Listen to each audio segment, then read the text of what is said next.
સમોસા, વડાપાવ, દાબેલી, કચોરી કે પછી સેન્ડવીચ સાથે ખાઈ શકાય તેવી બે પ્રકારની ચટણી બનાવીશું. એક છે આંબલી ખજૂરની ચટણી અને બીજી છે આપણે ધાણાની ચટણી બનાવીશું.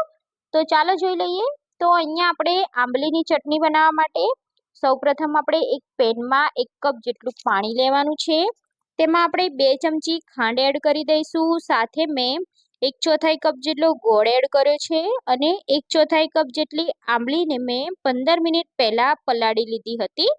તો એ પલાળેલી આંબલી એડ કરી દઈશું. તો હવે આ બધું મિશ્રણ આપણે ગેસ પર ચડાવી દઈશું અને ગેસ પર એને પાણી ઉકાળવાનું છે. તો પાણી ઉકળે અને ગોળ ખાંડ એકદમ સરસ એવી મેલ્ટ થઈ જાય ત્યાં સુધી આપણે આ રીતે ચલાવતા રહેવાનું છે અને ઉકાળી લેવાનું છે.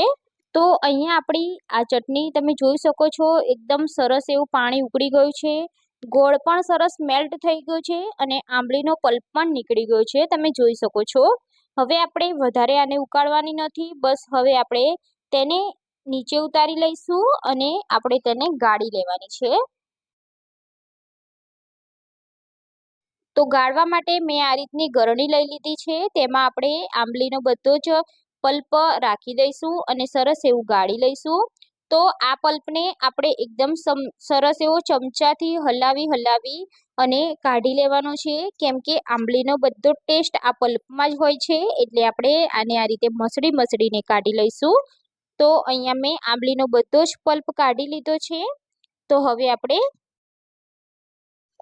હવે આપણે ફરીથી એ જ પેનમાં એડ કરી દઈશું અને તેને ગરમ થવા માટે ગેસ પર રાખી દઈશું.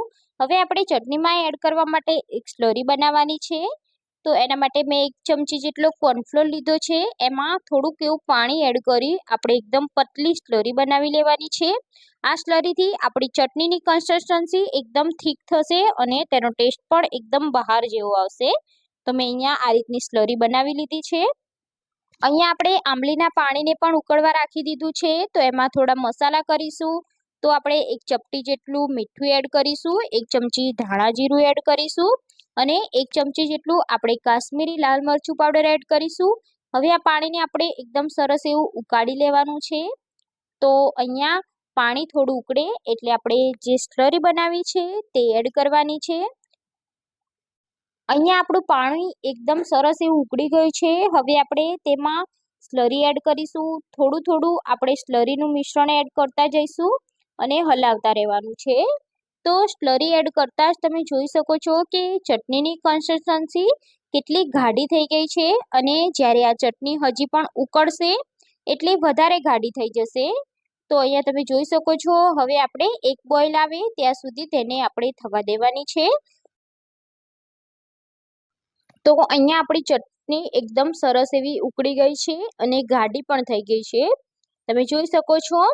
તો હવે આપણે તેને બિલકુલ વધારે ઉકાળવાની નથી. જો તમે વધારે ઉકાળશો તો આ ચટણી સોસ બની જશે અને જે ખાવામાં સારી નહીં લાગે.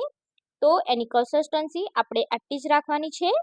તો હવે આપણે ગેસની ફ્લેમને બંધ કરી દેવાની છે અને ચટણી હજી ઠંડી થશે એટલે વધારે ગાઢી થઈ જશે, એટલે આપણે એને તરત જ ઉતારી દઈશું. તો બની છે ને એકદમ બહાર જેવી, કલરમાં પણ અને ટેસ્ટમાં પણ એવી જ બની છે. તો ચટણીને આપણે નીચે ઉતારી લઈશું. એવી જ રીતે આપણે ધાણાની ચટણી પણ બનાવી લઈશું. તો મેં અહીંયા લીલા ધાણા લીધા છે, સાથે 4 થી 5 આપણે લીલા મરચાં, લસણની કળીઓ અને ફુદીનાના પાન લીધા છે. તો લીલા ધાણાને આપણે મિક્સર જારમાં એડ કરી દેવાના છે. સાથે આપણે લીલા મરચાં એડ કરી દઈશું અને ફુદીનાના પાન પણ એડ કરી દઈશું, લસણની કળી પણ એડ કરી દઈશું. આદુનો ટુકડો હોય તો તમે એ પણ એડ કરી શકો છો. 1 ચમચી આપણે જીરું એડ કરીશું, મીઠું એડ કરીશું અને અહીંયા મેં 1 ચમચી જેટલી સેવ એડ કરી છે, જે બાઇન્ડિંગનું કામ કરશે. અને આપણે 3 ટુકડા બરફના એડ કરી દીધા છે અને સરસ એવું આપણે પીસી લેવાનું છે. તો તમે જોઈ શકો છો આપણી ધાણાની ચટણી પણ રેડી થઈ ગઈ છે. તો તેને પણ આપણે સર્વિંગ બાઉલમાં કાઢી લેવાની છે. બંને ચટણી આપણી રેડી થઈ ગઈ છે. આ ચટણી તમે કોઈ પણ વડાપાવ, સમોસા, દાબેલી, કચોરી કે પછી સેન્ડવીચ સાથે સર્વ કરશો તો એટલી ટેસ્ટી લાગશે, બહારની ચટણીને પણ ભૂલી જશો. આ ચટણી એકવાર બનાવી તમે 10 દિવસ સુધી ફ્રીજમાં રાખી શકો છો. તો ફ્રેન્ડ્સ તમે પણ આ ચટણીની રેસીપી જરૂરથી ટ્રાય કરી લેજો. રેસીપી કેવી લાગી મને કમેન્ટ કરી જણાવજો.